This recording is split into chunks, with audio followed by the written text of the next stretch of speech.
Hello, and welcome to another episode of Scavenger Life. This is episode number 246 at scavengerlife.com. I say the same thing every podcast. Yeah, that's our branding. Yeah, branding, Our bedroom branding. What? Okay. Okay, take a deep breath. You take a deep breath. Let's have some fun here. Great. Some calm fun. Calm. Okay.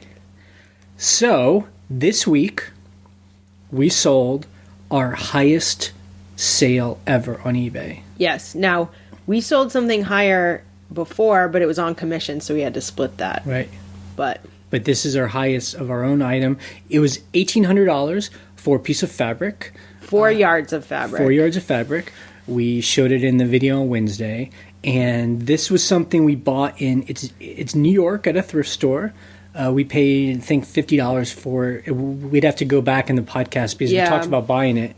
And I never would have even seen it, but you picked it up. I was digging. You were digging for it, and the only reason we paid $50 for it is it had the original price tag on it, which was $2,100. Right. And we were like, what? I can remember when I brought it up to the front desk, I was like, can I get a discount on this? Can he do better on it? He was like, the price tag is $1,800. No, $2,100. Or whatever it was, $2,100. And so he laughed at me. So I was like, all right. And this was part of our thing where we're trying to be willing to pay more for items. Because $50 is a lot to pay for an item. And we never thought that we would get $1,800. I was thinking, we get $1,800. You're like, I thought we'd maybe get $1,000. And the reason is it's an Italian designer. It's like, okay, one of our other highest pair of boots was a pair of Italian designer shell cordovan boots. And we sold them for $900. And we also got those in New York. I mean, and that's the thing. When people say, oh, I can't, I live in a big city, I can't find anything. I'm like, it's like Flim. She lives in it's in New York, and she goes to these kind of thrift stores. I mean, that was when we met her and interviewed her. Mm-hmm. We were learning from her that she's paying more for designer stuff, but selling it for a lot more. And, I mean, that's the thing. It's like, someone it's New York isn't going to shop like we shop here, where we're buying stuff for $1. Yeah. They'll probably spend a little bit more, but they're it's going to make more. Much higher quality. Yep. Like, if you have people in places like it's New York that just take a box of stuff to the thrift store, that could be worth like $10,000. Right. Like, they don't. Yeah. They're just like, whatever, I'm a millionaire. I'm a fancy person. So anyway, that was great. Good to get that sale. Overall, though, it's been very quiet this month, and we'll talk about that a little bit more, our numbers, Yes.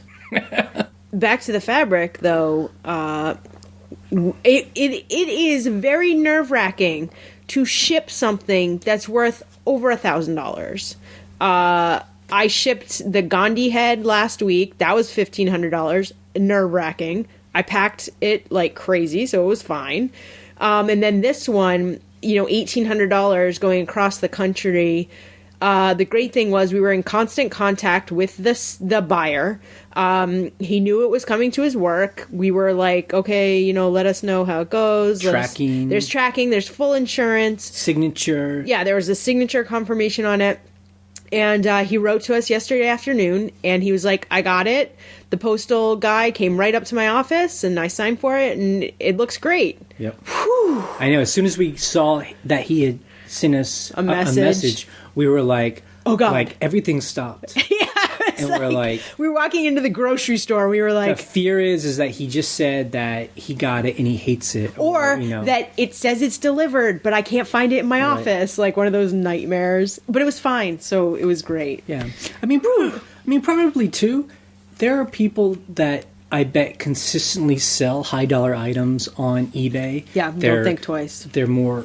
and so they're like, oh, big deal, $1,000. Like, that's crazy. What? I'm selling stuff for $15,000. Yeah. So I'm sure it all it's with experience. I mean, I remember we've talked about it when we started selling things for $100, and I was like, oh my God, what if it gets lost? And now $100, I'm like, oh yeah. And the great thing is, he even told us, he says, "This is a great deal." You know, I mean, so it's just like it's a different level of customer. Yeah. Where he's probably going to make a suit out of it. He said I'm going to make 2 custom jackets out of it, and he said Wow. that I think he said we'll have to look at his message that the jackets are going to be worth like $6,000 because of the custom tailoring, which is correct. That's why I mean, but think about it. The good thing is we sold it for $1,800. The original price tag was like $2,100. That's not much off. I mean, we still got a great price for it. But he said, though, he could not find that color and style anywhere. So it could be one of those things where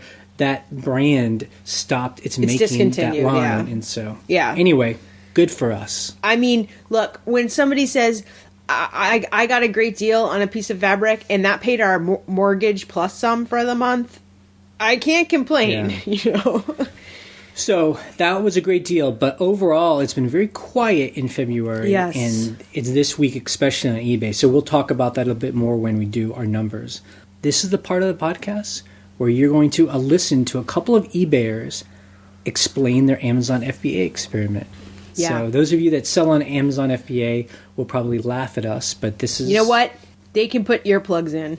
Yeah, so this is our experiment. So... everything people have told us the past couple of years seems to be exactly true. Other scavengers were telling us that you can scale up fast. Right. And that's very true. In 2 weeks, we've sent in 500 items. Yeah. So we have 500 items in our FBA warehouse right now. It was very quick. Easy to scale.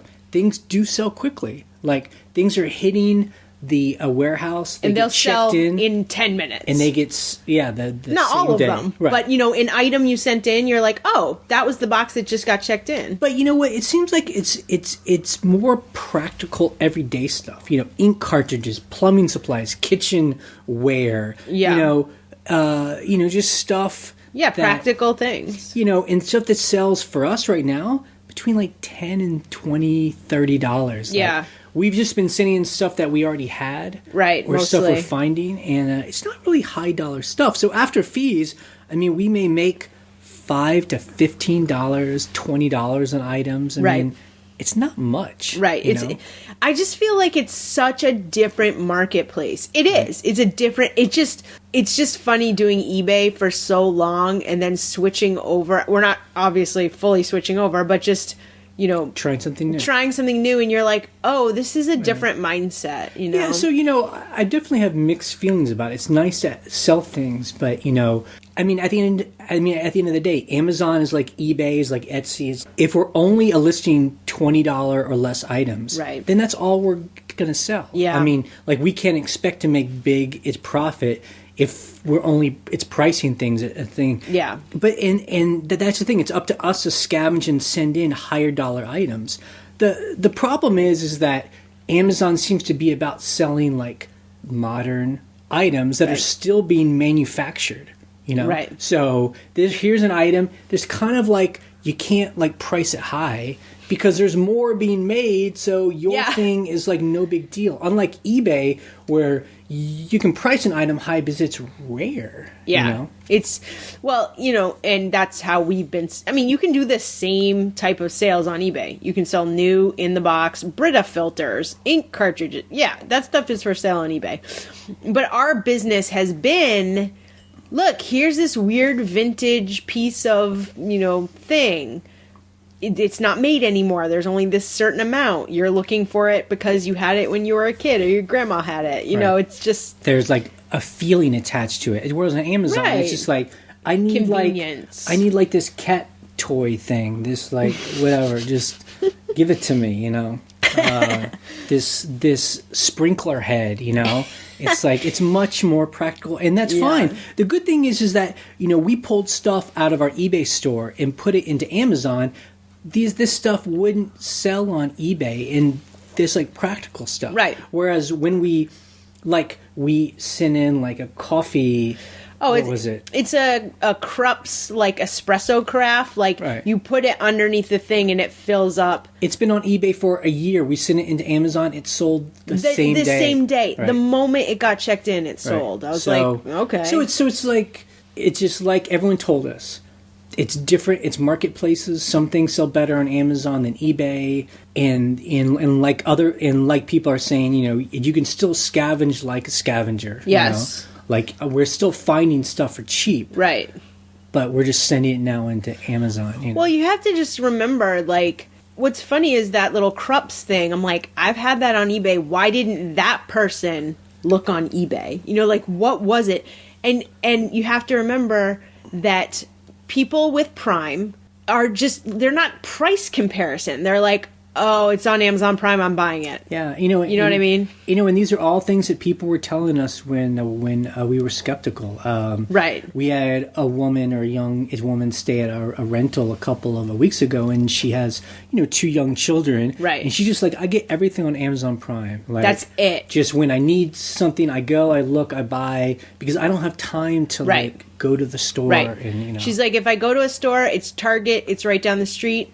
Or I buy it on Amazon Prime because I just, have such a... But it's true because it's like, it's the convenience factor. Right. And you pay more. So, we do wonder in this experiment. It's fun, but we have put in 2 weeks of work into it without really a listing on eBay. And, our profit hasn't been that great. I mean, we'll talk about it some, but, we made like $400 this past week. Right. And that's grossing. Maybe we made $300 after...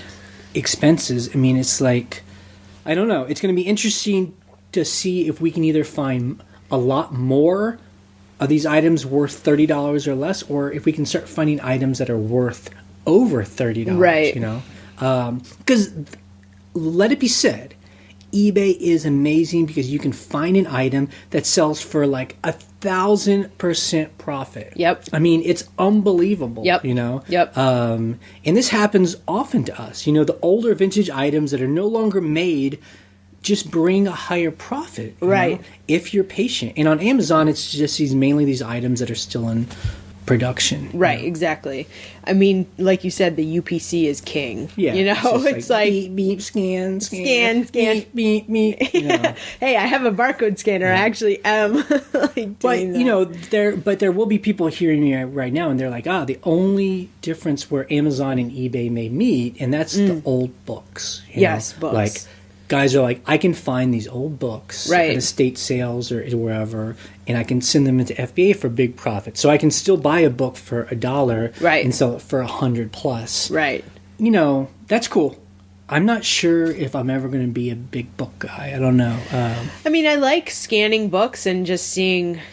But I mean, not even scanning because, right, you the can't older scan ones those, are the ones that don't even have an ISDN number. Yeah. But, so that's a very niche... It's market, so we'll see. But I will have to say that overall, I have been having fun, like, figuring out kind of like the puzzle of what's interesting for us to buy versus what's a good price point that you just send in, it's going to sell right away. Right. I mean, I think that's a very good point, and that's really our takeaway, is that for any of this stuff, we're just selling stuff online, and we try different things, and it's about having fun and being interested. Right. We make good money selling shoes, old shoes. Right. But you know what? We don't just do that because we have to keep ourselves in the game, Yeah, like, if we did old shoes all day long, I mean, we have done that for a long time, and we're like, I gotta do something else, so we've spent 2 weeks, we've been scanning in and sending in stuff that we already had. We've gone to some thrift stores, finding stuff specifically for Amazon, and honestly, not high dollar stuff, but it's been fun, and that's really what it comes down to. And we hope that we're building this pipeline, and now the goal is to find higher price items. Yeah, it's kind of like another puzzle. Like, I feel like for our type of business on eBay, we kind of figured it out. I mean, you learn stuff all the time, but we figured out what works for us, what we like to do. And then Amazon, you're just like, what am I doing? Right. This is like this whole new thing. Well, I mean, I think even on eBay, we're always trying to find different things to sell, and like, can we do this? Like furniture. True. Can we sell this furniture? Right. And we can. And we have. Can we sell all these like hats or fabric or And you're like, yes, yes we can. I just sold a hat this morning. It's just crazy. Now, the one thing on FBA, we've noticed that on their website, they're always saying that you can sell in other markets, in Europe or Canada and Mexico. And like Japan and stuff. And like I actually just clicked a button and like, okay, you can now sell in Canada. You can now sell in Mexico. I don't quite understand it. Like, do we have to like mail stuff to those warehouses? Or? Yeah, I don't get it. Yeah. I don't understand because like that's the cool thing about eBay. There's like sell wherever you'll ship, you can sell. Right. But then on obviously FBA is different. So I don't really understand how that works. Like, do I put the listings there and then if you're in Europe or Canada or Mexico, you can pay the shipping from the U.S. warehouses? Right. Or I'm not sure. Yeah, so if anyone knows, let us know. Yeah, I would love to hear people who sell in other markets and how you do that. And what do you sell? I mean, it's just interesting. I'm like, would people in Europe want the same stuff we're selling here? I don't know. Probably. They're human beings. I know, but it's just beans. Like... Yeah, no, I guess so. Human. Okay, before we do the numbers, Ryan has an announcement to make. It's not an announcement, it's a request. It's a very important announcement. Look, if people are making What Sold videos, I would love for you to link to them in the comments because that makes me so happy. I'm like, oh, yes. Like, I want to look at other people's What Sold videos because I feel like it can be like a feedback loop because I'm like, I just make them over and over and over again. And to be clear, we like the What Sold videos, so show us things that have actually been sold. Basically, like when you're packing. That you make versus we're not really interested in haul videos, videos because that's all speculation. Yeah. Yeah, so please, if you're making What Sold videos, I would love to see them. 2 people last week linked to them. Yeah. And I was like, yes. I mean, kind of like that woman Eve, you know. Yeah, Eve linked to hers. You know, being very aggressive to us, like, you can sell this fabric and you can do better and there's all this money to be made here. And, you know, it's exciting. Like, okay, I get it. But when you actually show us... And she did. Then it makes sense. And she said, oh, I have a YouTube channel. Well, it was and then so it was funny. Like, oh, it was so funny. Start with that. Because she was just like, oh, yeah, I make videos. I'm like, wait a second. Right. Like, why didn't you say that first? Because I would love to see what other people sell. Right. And she actually showed us, like, or showed everybody in a video. She found this... a robe. It's like a Japanese or who knows what, I don't know what kind of robe it was, and she bought it for very cheap at an auction and she sold it for like $1,200. Oh my gosh. Yeah, exactly. Like, God, give me your You know, I think all of us, or at least I am, a visual person. If I see what things it look like, then it's like it goes into my computer brain, and so when I'm at the thrift store, looking for stuff. I'm scanning. Yeah. There it is. There it is. Oh my God. Seriously. Yeah, I know. I am like that too. Like, I remember we watched a Antiques Roadshow. Yes. Like the grandpa I am. Yep, absolutely. And it was the one over in England. Yep. And some guy had like this whole collection of Mickey Mouse. The watches. Of watches. You know, and the expert comes out and is like explaining why each one is good and how much they're worth. And it was probably 2 months later I saw a Mickey Mouse watch. We bought it for $5. And sold it for... We sold it for $800. Yeah. So... I mean... We did get it fixed. We had it professionally repaired for $135. Right. But then I sold it for $800. Right. And you know, it's one of those things I would have bought anyway because it was just a cool item. But if I hadn't have watched that, I wouldn't have known to actually price it as much as we did. Or you know? or to see it right away, grab it. You know. Okay, we're gonna do a Ryan's favorite part of the podcast. She. Like at nighttime, yawn. In the middle of the week, she's like, I'm just so excited. I cannot wait to hear our numbers for the week. All right. So we sold in our main store 17 items. That's it. That's it. Like half. I'm going to cry. Under half of what we normally do. And other people were saying it's been slow for them too. Yeah. Just how it is. So we made $700. $696. It is still Saturday, so maybe we'll sell a bunch of stuff at the end of the day. But for right now, I'm gonna put a flag in it, $700. But then we also made the $1,800 on the fabric. I'm kind of keeping it a separate because that's kind of an anomaly. It's an anomaly, but it does count. But yeah. And then in store number 2, in our eBay store, which has now become kind of a big store. We have almost 1,000 items in that store. We sold 9 items for about $300. It's okay. It's slow. So total, we made about $1,000 this week between our 2 stores. Right. If you take out that big sale. Bonanza, Van Gogh, Etsy, we didn't sell anything. But Amazon, we sold about $470 worth of stuff. Yeah, it's not bad. After all the fees and shipping costs, it's about $300 to us. Yeah. But, Yeah, it's not nothing. It's not bad. It's just, this is how it is. And the good thing is our monthly expenses are low enough to where, these kind of numbers can still pay the bills. Yeah. Okay, things we sold. So this was a funny sale. You'll see it on the next video, but we have these floppy disk boxes, storage boxes from the 80s. They hold old floppy disks for computers. They were essentially like $35 each. 2 were in the second store, 1 was in the main store, and the guy bought all 3. So it was about $100 worth. And he could not have known that both of those stores were the ours. Same. I think, who knows, he might have bought a bunch of them from different people. You know what? You know what I was thinking? I bet there are going to be other people who are like, someone bought one of those from me this week. Is it the same guy? Right. So maybe that happened. These are 3 boxes that they sold for, $100. $100. And those are great because we get those cheap. We even pass a lot of them up because there's so many of them to sell. But they do sell, but they take up room because they're these like big it just takes a very boxes. Specific person, and that's like these vintage computer guys. Yep. I don't know. Look. This is what I was thinking. Either he's a vintage computer guy who does have a bunch of floppy disks and he's collecting them, or he found another use for them, and he was like, I need like a bunch of these because they're perfect for categorizing my baseball cards or whatever, like something else. So to me, it's got to be something. I would love to write to him and be like, what are you using these for?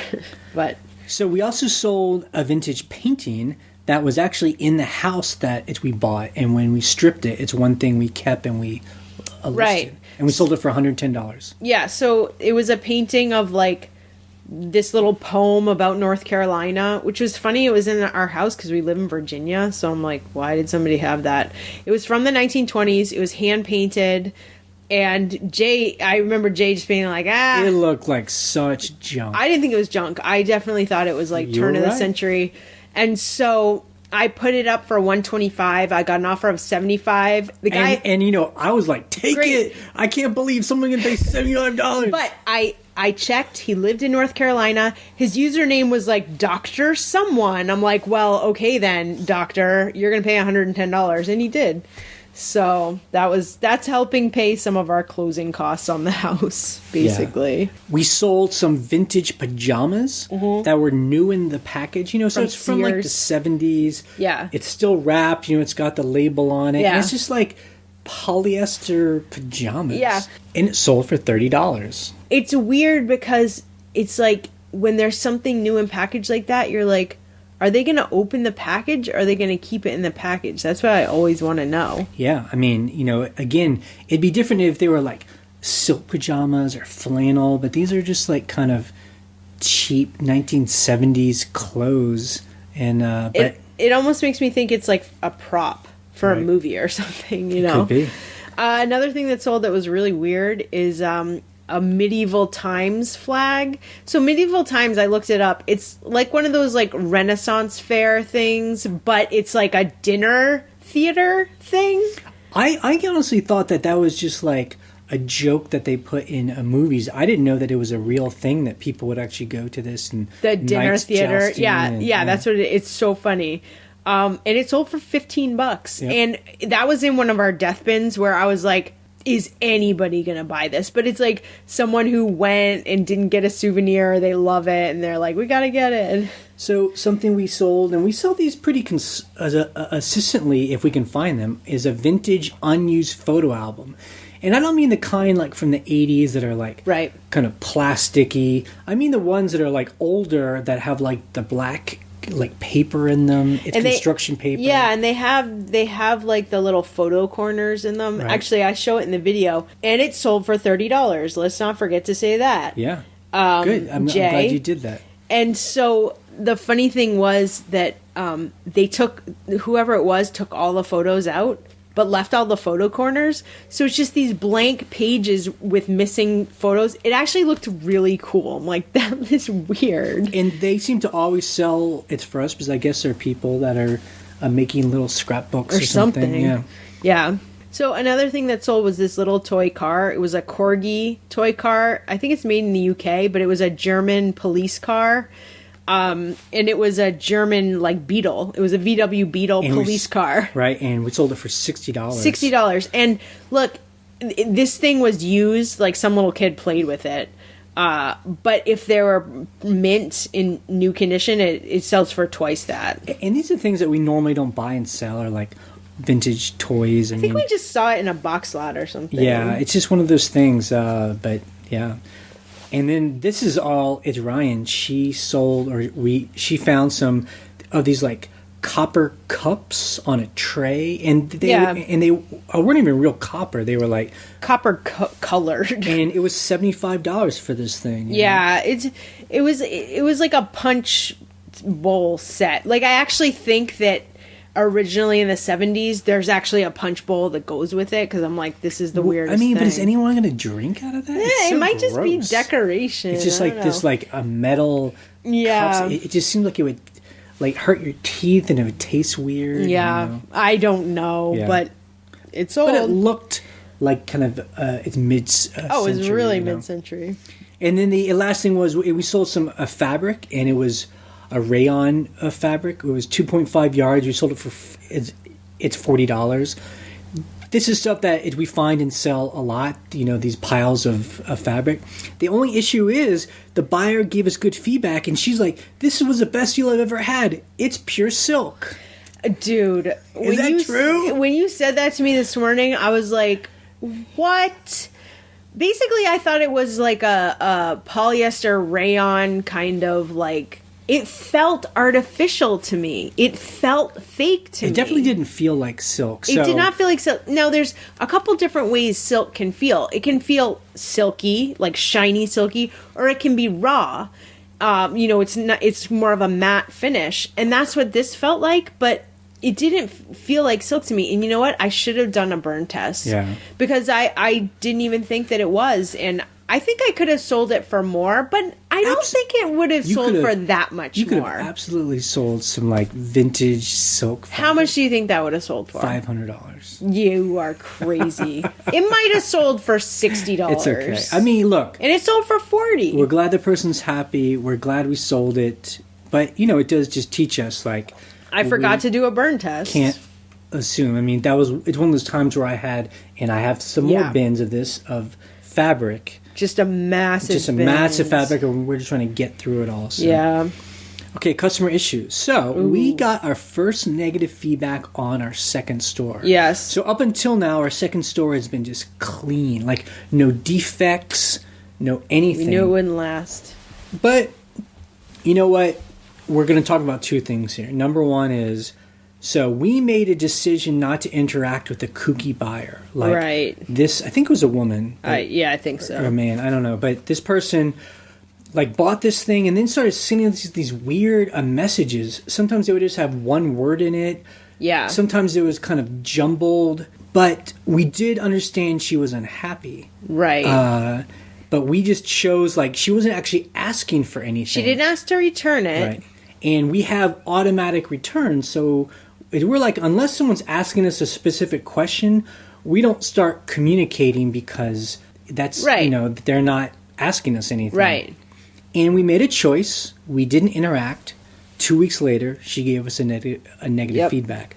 And then we call eBay, and eBay's like, she was, it's messaging you, you should have worked it out, and you can tell her you'll take its return and do a feedback reversal request thing. And we're like, we're just eating it, So the second part of this is like, look, it happens. Off stores, in my opinion, if you sell enough, you're going to get neutral or negative Yep. feedback. You can try and fight it, and sometimes it works. But, at the end of the day, like, it's not going to shut our store down. Yeah. It's not a big deal to us.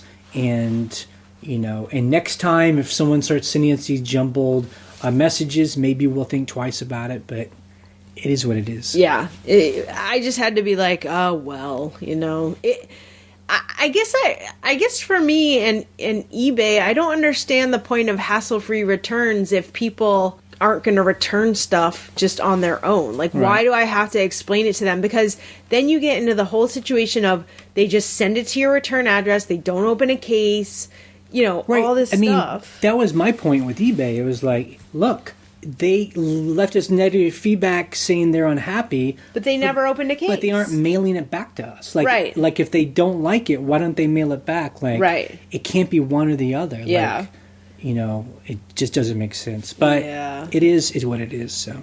Okay, news. The most boring news on earth.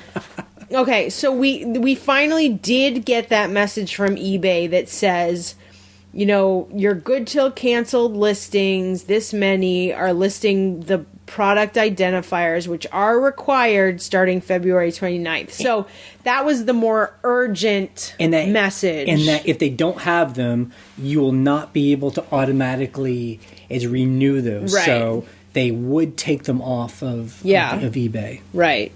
So... But the only difference is, and why it's not like a totally red alert is, they also give you a link. These are the ones that need the product identifiers. So it's for us, we had 4,000 items, and it was like it's 41 items, and they link to it, and you click on it. And I fixed them. And then you can fix them. So it's not like they're telling you, oh, go and put them on every single one of them. Right. Just on these particular ones. So I fixed all of them, but the weird thing was there was one in our first store that just won't fix. So I need to sit on the phone with eBay and be like, I can't fix this one. Maybe I should just end it and relist it and fix it. So what happens? Is there an error message? It's asking for a brand. So I type the brand in, and it doesn't accept the brand. I'm like, well, what? That's the brand. So what kind of item is it? It's a pair of overshoes for rain boots, that you put over your. They're new. But they're a vintage or not? No, they're like a whatever brand service or whatever that brand, and I'm just like, I don't know what to do. That's it. So I have one that's being weird, but one out of 4,000 items, that's fine. So. Also on the blog this past week, the big topic is FedEx SmartPost. Yeah, people are really getting very up in arms. A lot of people are taking sides. It's crazy. So look, people are correct.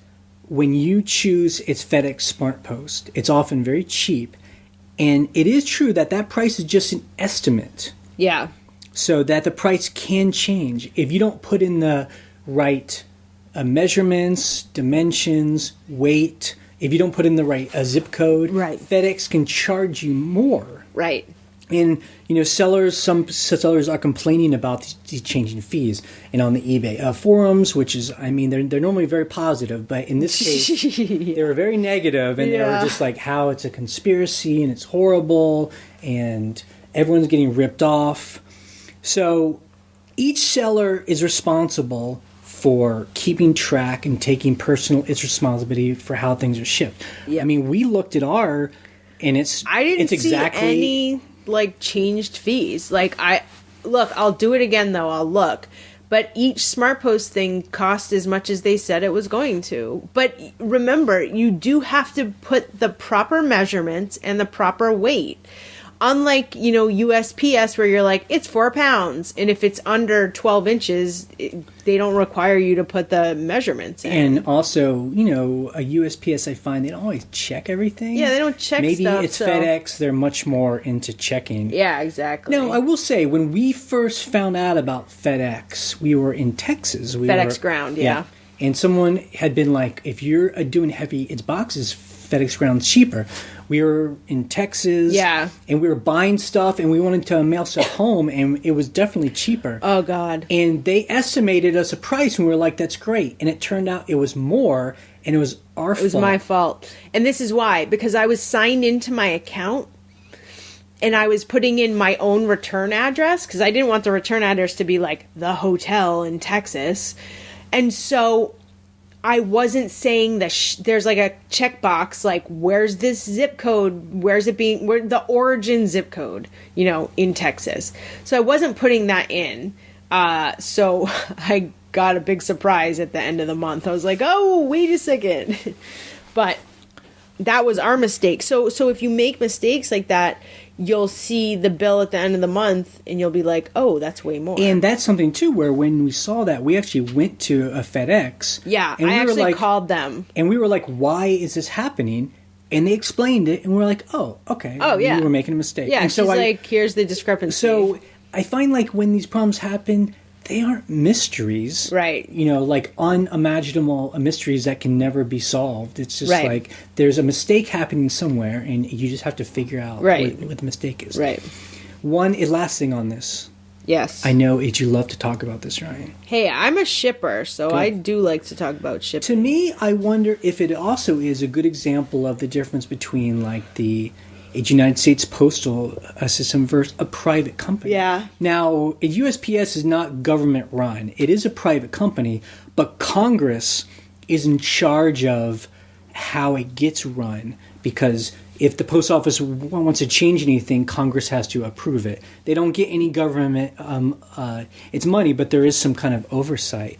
Whereas a FedEx is a pure private company that's there just for pure profit. Like their oversight is like their board of investors. And I just want to remind people, like, that's just what happens. Like, when things just become purely privately run, where it's profit, which isn't a bad thing, but that's just what the rules are, then, I mean, they're going to get every single penny they can from us, you know? Whereas I feel like the post office, I think the reason why we all love them is that it's just, they seem a lot more flexible, you know? Right. I mean, don't you feel like... it depends on where you live, I think. But, you know, like the thing about the post office, too, is because it's run, like, independently almost in different places. Like, I had to call the postmaster in the next county over. I'm talking to the postmaster. I mean, she's in charge. Right. They're like, well, go talk to this carrier. They'll put me on the phone with a carrier. You know, like, that doesn't happen at FedEx. I'm not like, can you just connect me to my driver? Right. Like, you know. Yeah. Okay, the last thing we just wanted to mention about some news is, so today, actually, February 20th, the 20th of every month, eBay evaluates all of us. Yes. This is when you get, like, it's your little scorecard, your little report card. How'd you do? And I'm going to put a link on the blog if people don't check this themselves. So this shows you if you're top rated seller, you know, it shows you your percentages. And, you know, they have a new system now. It's kind of a little nicer, gives you more numbers. One thing I saw that I haven't seen before, and it's new, it shows you its return rate. Because we've always all talked about this, like how many items are actually being mailed back, you know? And so ours is 3%. So it's 45 out of 1,450 transactions. In the past 12 months. So, you know, really it's like every month, you know, what that comes out to like 3 items. That's how much we usually say it is. Back. So, yeah. You know, when people kind of freak out about its returns, it's just like, look at its numbers. Like, is it really that big of a deal? Yeah. You know? So I'd be wondering. That's cool. I would love to hear what other people's its return rate is, and I'll put a link on the blog so you can click on your own account and see. Nice. Yeah, I'm looking at it now. Okay. Look, so there's a cool little like online app called Fit Shipper that this guy Josh runs, and what's cool is before you had to like type in the zip code, like if I'm going from here to here, what's the cheapest shipping option? But the issue is when you're trying to do a listing, well, you don't know where your person's going to be. They could be anywhere, but you still want to know will this fit in a medium flat rate, or will this fit in like a padded flat rate or something like that? So the cool thing is you can now uncheck that it needs a zip code or not. So that's a good option to have, and you might already have a sale, so you do want to do the zip code, like what's the cheapest here. So it's good to have that option. Yeah, I mean, it's a cool free tool that he just kind of put together in his spare time. For nerds like us. To help you figure out the right box and the cheapest way to ship something. Yeah, and the cool thing is he lets you add box sizes. So, like at Walmart, there's a box that you can buy that's like, I think it's 18 by 18 by 24. So if you use that frequently, you might want to throw that in there as an option. So that's kind of cool too. So we will put a link on there. And for those of you who get confused or want some help with how to ship things, it's just a cool, fun tool. Exactly. So something else I learned in the comments was someone came on and said, hey, you guys have a vacation rental. Why don't you put it on eBay? And I was like, that's crazy. You're like, what are you talking about? Who would rent a vacation rental on eBay? I've never heard of that. And you know what? Do. Someone came on and says, I do timeshare. I rent our vacations down in Florida. And I said, well, give me a link. And he did. And I learned something totally new. There's a whole little thing where people rent timeshares and apartments. And it seems like the what I was noticing too is because it's like timeshare based or whatever, or people have an open week that they want to fill.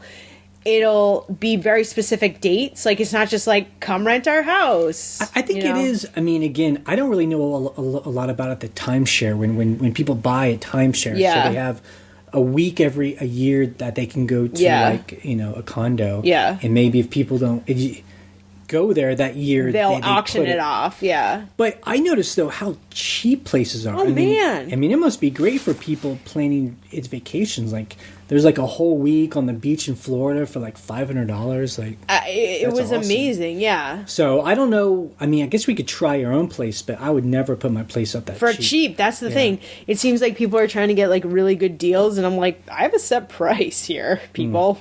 So we'll have to see if it makes sense. It's cool. It just shows you, man, you can sell anything on eBay. Yeah, absolutely. Okay, Jay, what will our coming week be like?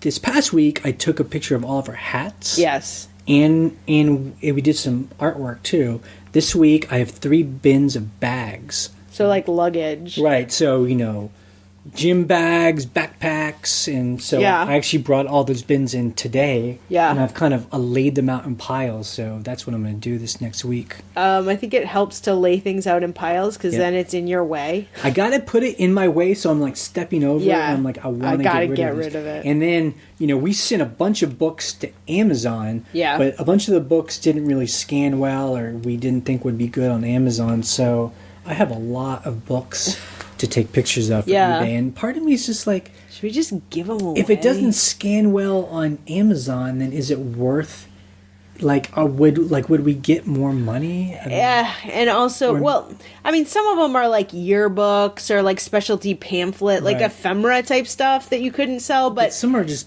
books. Some are just or maybe we just do like a lot of books. I don't know. Yeah. It's like, do you want to store them? That's the question, Okay, so my week is I have to continue listing artwork. We took photos of a bunch of artwork. I have to list that stuff, and then I have to list other stuff. Well, it's just getting back. I mean, we kind of took 2 weeks off to do Amazon. And we haven't done really anything on eBay the past couple of weeks, and so... Yeah, we just have to get back to actually putting stuff on eBay. Yeah. And, and again, it's a nice thing when I look at our numbers. I'm like, oh, it's slow. We didn't make a lot. But you know what? We didn't do anything. Which is great. Yeah, exactly. Okay, so we are going to listen to questions and comments on our voicemail line. You can always call us. The phone number is 540-407-8486. You have 3 minutes to leave a message, and we'll play it on the podcast. Hey, Jay and Ryan, big fan here of the podcast. Been with you a long time, and just wanted to let you know that I recently found my way to your store, and bravo. I mean, beautiful store. I'm going to school on your store. Hope you don't mind. But I'm in a situation where I can't niche down because of who I get my supplies from. My main supplier is estate sales and auctions, a local auction house. So I'm limited to whatever they're handling at any time is what I can pick up for great prices and resell. So, plus I think the mixture's more fun. So I just wanted to tell you guys to keep up the good work, and talk to you later. Bye-bye. Cool. Well, thanks. We appreciate the compliment. But I've been seeing some people's stores lately, people that have emailed us, and I always like when people email us and they give us their store. Yeah. So I can just check out their stuff. People are doing a really good job. Like, I mean, people's stuff, it looks like it's out of a magazine. Yeah, like, it's really amazing. Doing a really good job of not just putting it on a wall in a dark room. People are really putting on like nice wood floors or... You know why? Because they know that they will get more money if they take better photos, hopefully. And again, I think that's a good example of just, the online world is evolving. People's expectations are evolving. People who sell online are getting smarter. Yeah. And their tastes are changing. And so that's why when people complain that it's not like it was 10, 20 years ago, I'm like, yeah, of course. Yeah. Because back then, you just snap a picture in a closet and it would sell. Like Amazon didn't exist. Yeah. Etsy didn't exist. Like there's this one guy that wrote me and he has a store full of only hats. He sells like ironic like trucker hats, and because he had heard that we sell hats, and I looked at his store, and I mean his photos are beautiful. I'm like, I gotta up my game. It's like I'm gonna change totally how I've been taking pictures because he does it really well. So and then this guy says that he's limited by what he can find at estate sales and auction houses, but you know what? So are we. I mean, that's all we're finding. I don't know if this guy is just starting out, but we're only limited by what we can find kind of in 100-mile radius of our house, and we've just had a lot of time to build up inventory, and so it's whatever people are selling, that's what we're buying. Exactly. And that's the way to go. Hi, my name is Shanna. I'm calling from Seekonk, Massachusetts. And I had a question for you guys because you were talking, not this past podcast, but the podcast before, about your experiments and about your caps at the $1,500 item mark. But I had a question for you. Have you ever found that if you're not listing consistently that your sales decline? Because whether it's coincidence or not, I have found quite frequently. Now, it might be because I'm a small scale seller. I mean, I have a couple hundred items. I got a lot of other stuff going on in life too. So, but when I list things sell. And if for some reason I skip a week or two, those 2 weeks that I don't list, nobody buys anything. So I don't know. So for some reason your phone call got cut off, but I think we got the gist of it. The other thing too is I went to high school in Franklin, Massachusetts, and I went to a regional high school, and Seekonk was one of the towns that went to my school, so I know where Seekonk is. Seekonk, right next to Franklin. And so the other thing is, yes, a lot of people say when you list, things start to sell. But look, we didn't list for 2 weeks, and things still sold. They didn't sell as much as we wanted them to, but yeah, it's. I don't know if it's a coincidence or if eBay likes you to list.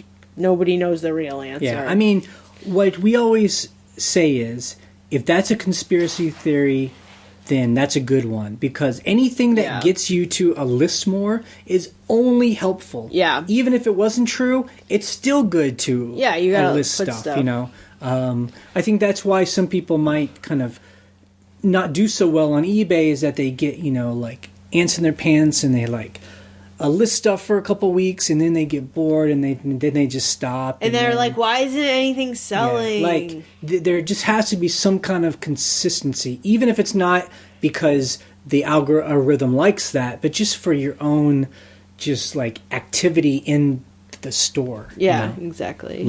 If we aren't doing something every week for some part of our business, then I'll just forget I even have a business, Seriously. You won't forget. Okay, we got an email it's question from Angela. Yes. She says that I heard you do a podcast on the global shipping program. That's episode 20. That's a long time ago. So she says, I'm familiar with shipping internationally and I've read that eBay does a shipping program where they ship it for you. So she says, can you set it up to ship only global shipping program and not anything else? Yes. So that, or it's nothing at all. Yes, you can. And the way I do that, if there are things that I'm like, I'm not shipping this outside of global shipping, there's a checkbox in the listing. Once you've set up global shipping, like in your preferences, you're like, no, you say ship to global shipping program. There's a checkbox, and under that, there's a drop down menu, and you just say no alternative shipping. Like if your country is not in global shipping, I will not ship to you. That's it. It's pretty simple. Or you can say, if someone doesn't want to do global shipping, then use priority international, first class. Yeah. You can choose those things in that drop down menu. So it's pretty easy. Hey, Jay and Ryan. This is Tom out of Oklahoma.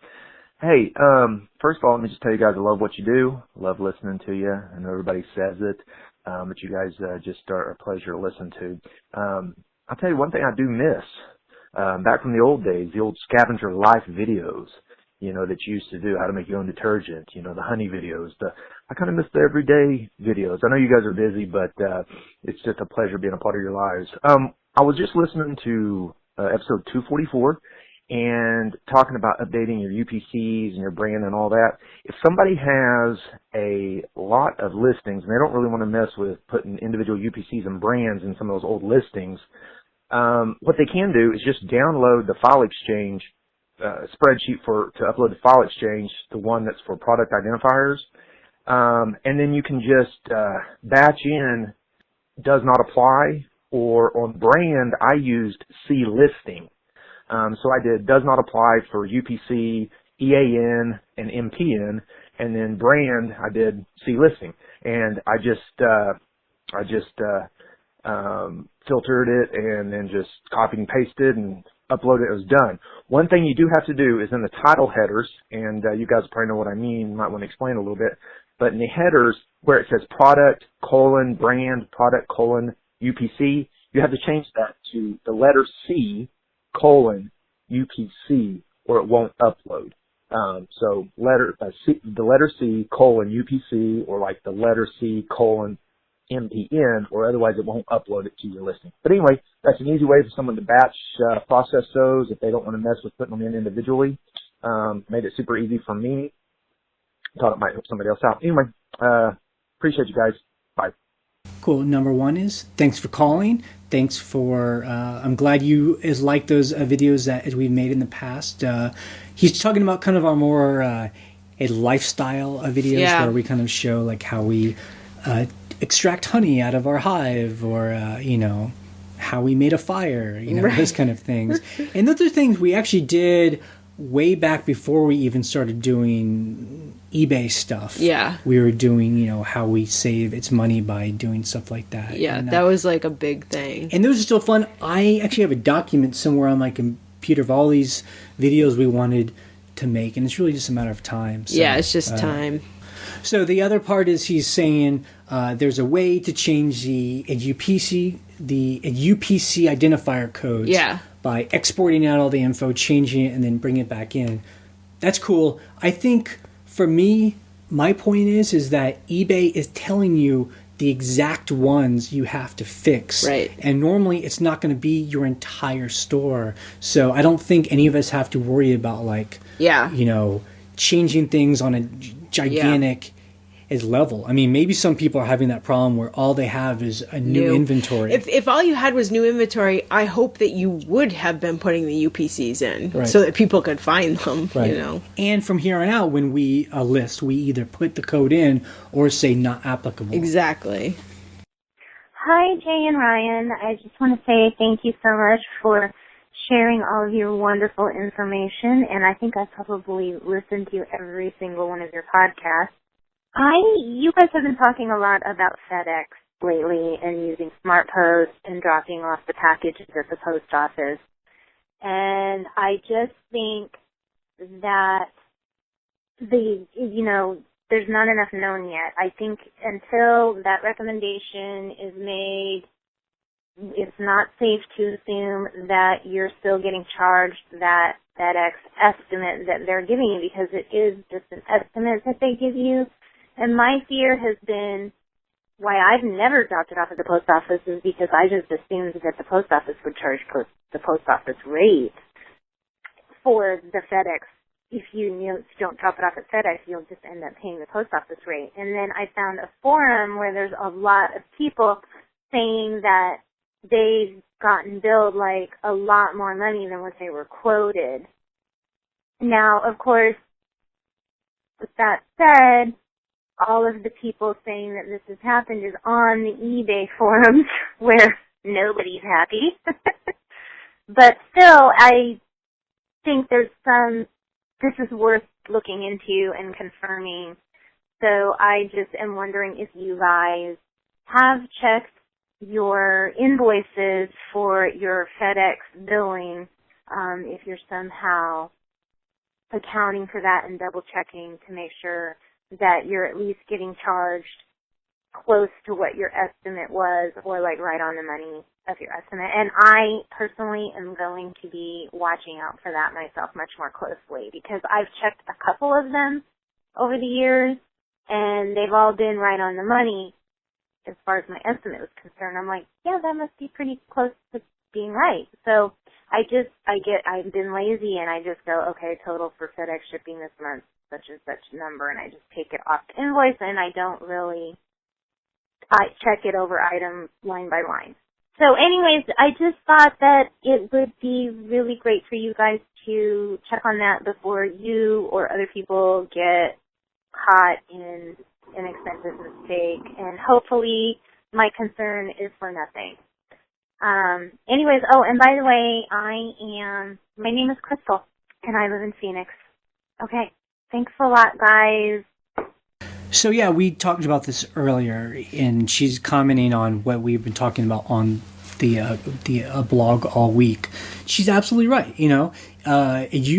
Each seller should be responsible and check their bills from it's FedEx on eBay and make sure the estimate is matching up. It's with the price they actually pay. And if those are different, to figure out why, so call it's FedEx and be like, I was estimated this, I paid this, what happened? And FedEx will tell you, you did the calculations wrong, the zip weight code was off, wrong. yeah. I mean, again, something happened that you should learn about. Right. Again, it's not a mystery, or it shouldn't be. I mean, they're a big company that's based in numbers, so I would think that there would be an answer. Yeah. And if not, like one guy said, I just don't like to ship on a FedEx. I like the post office. I get it. It's easier. I love it. And you know what? That's an answer too. Just make a business decision and stick to it. Hey, Ryan and Jay.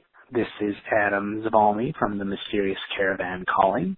First-time caller, long-time listener. This isn't really a question that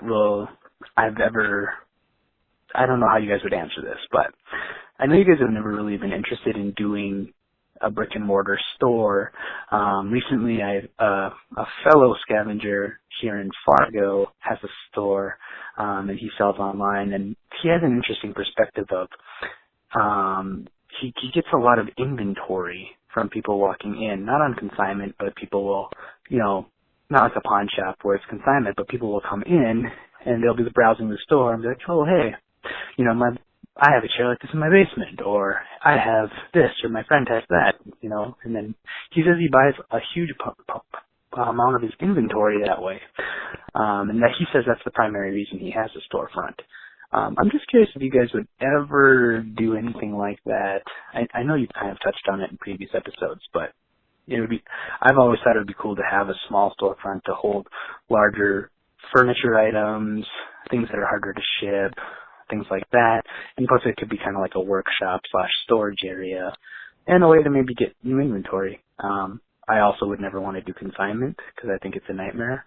But I do like the idea of people coming in, checking out stuff, maybe taking something with them and giving me a lead for a different item. But yeah, I was just curious what your guys' thoughts are on that. Hope you guys are doing well. Take care. Okay, so this is Adam, who we've actually interviewed twice. He was actually one of our first commenters back in the early days. And, it's him and his wife, and they have a young daughter, she had been very, very young. She's probably bigger now.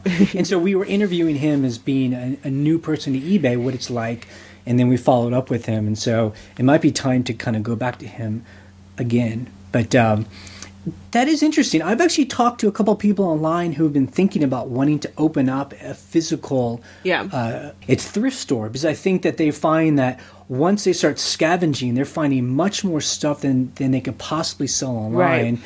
And they're even thinking, like Adam said, the thrift store is really just like a storage place that they're doing their eBay from, but then they could also sell in person. Right. I mean, that might work for some people. The only problem for me is then you have to be there. Yeah. And I don't want to be there. But the thing is, we were talking about this earlier. We've always been interested in possibly buying a building in our town. Yeah. Commercial building. Right. Not that we would actually do anything in it, but the whole reason why having a business would make sense is that if you're making a place where people can come to and feel like they're part of a community. Yeah.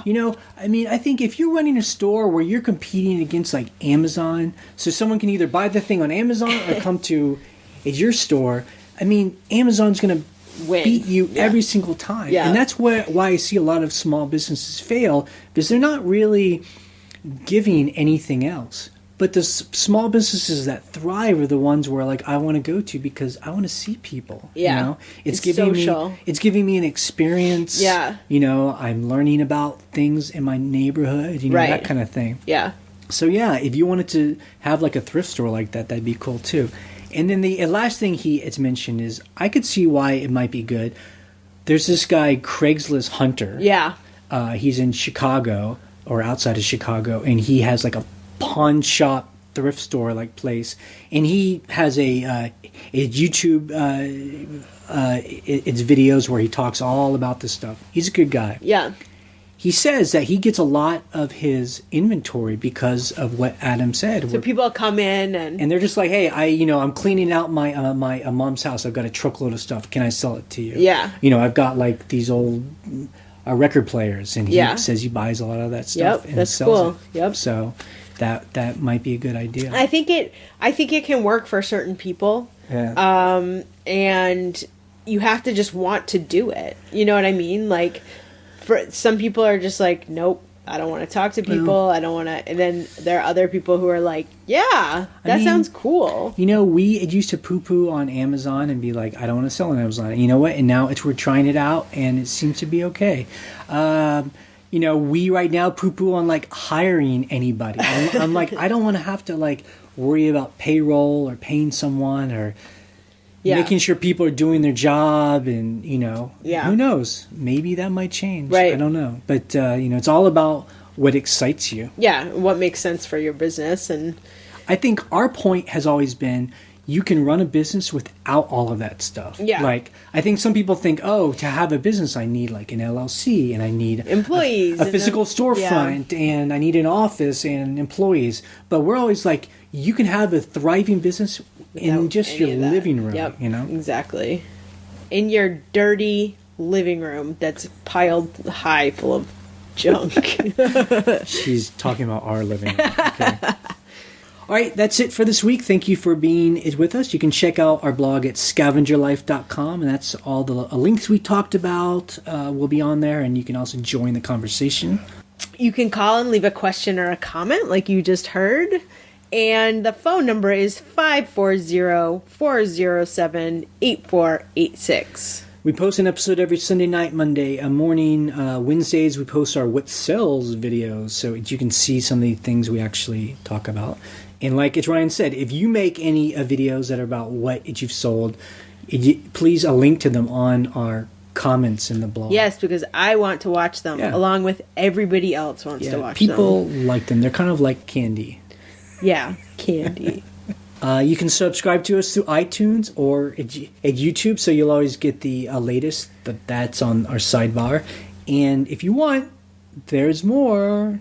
You can listen to our other podcasts over at shampooandbooze.com. That's where we talk about our Airbnb business. And I just want to say, the reason why it's called that is because when people leave our rentals, they often leave stuff behind, and often it's shampoo and soap, or they will leave like a beer or a bottle of wine or something. Yeah, and those are both great things to find, in my opinion. Yeah, there's nothing more exciting than us going to go clean after people have stayed and to get excited about what they leave. Like a half a stick of butter or like... That's sad. Oh, God. No, it's great. Like half a thing of jam. I'm like, this is awesome. Like, oh, it's so fancy. Some vegetables. Ooh. And then we bring it home and we eat it. Look, the other day there was a full jar of Trader Joe's salsa and some fancy shredded Parmesan cheese. Ooh. I was like, what? Stuff that we never buy. I would never buy this. I'm totally eating this. So sad.